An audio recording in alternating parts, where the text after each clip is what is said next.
আসসালামু আলাইকুম, আশা করি সবাই ভালো আছেন। আজকে নতুন একটি রেসিপি আপনাদেরকে শেয়ার করব।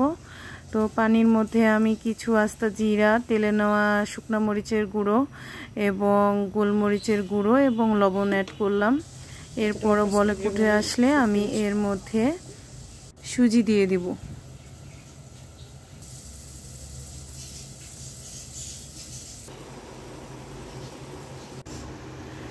এই তো আমি এখন সুজি অ্যাড করে দিচ্ছি গরম পানির মধ্যে।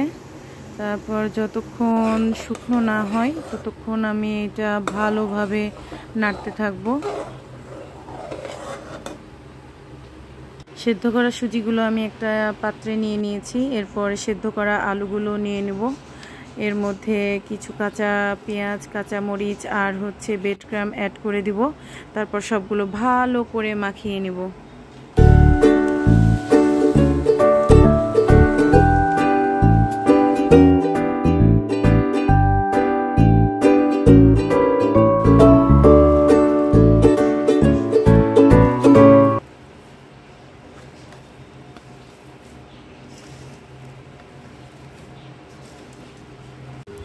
এরপর হাতে হালকা তেল মাখিয়ে নিয়ে আমি আমার পছন্দ মতো শেপ তৈরি করে নিয়েছি।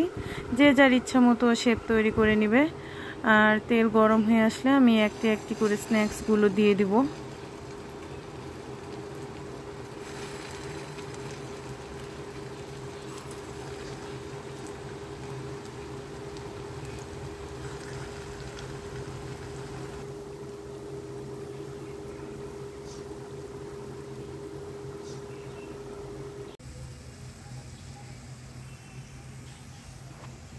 তৈরি হয়ে গেছে আলু সুজির মজাদার স্ন্যাক্স। আপনারাও ইচ্ছা করলে এটি বাসায় তৈরি করতে পারবেন।